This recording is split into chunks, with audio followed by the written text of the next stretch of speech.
Le fier gris, c'est le nom local du Sauvignon.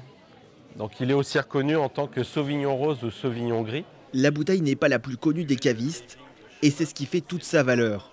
Elle provient d'un cépage originaire du centre Val-de-Loire, mentionné dans l'œuvre de Rabelais au XVIe siècle.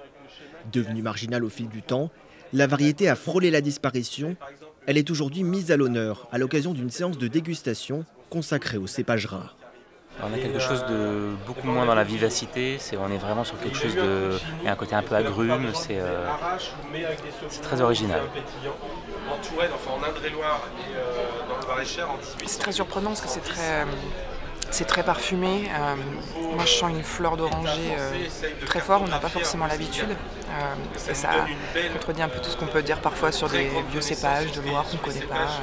De vieux cépages dénichés par ce caviste, il a participé à des recherches menées en partenariat avec l'université de Tours. On travaille sur des livres anciens, sur des sources historiques.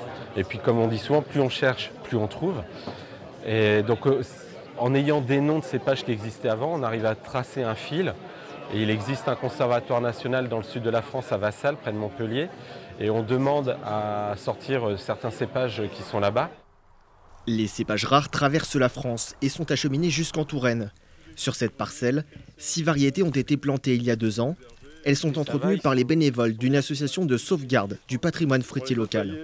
Grâce à leur ancienneté, certaines variétés pourraient se montrer plus durables que d'autres face au réchauffement climatique. Ces variétés, elles étaient là il y a très longtemps. Donc elles ont déjà connu historiquement des périodes caniculaires et puis des mini-périodes glaciaires. Donc elles se sont un peu structurées, elles se sont défendues par rapport à ces événements climatiques. Des analyses vont être réalisées sur ces cépages pour mesurer leur vitesse de développement. Certains seront implantés chez des vignerons à titre d'expérimentation. La commercialisation du vin produit sera alors à l'étude. Au total, la procédure pourrait durer entre 5 et 10 ans.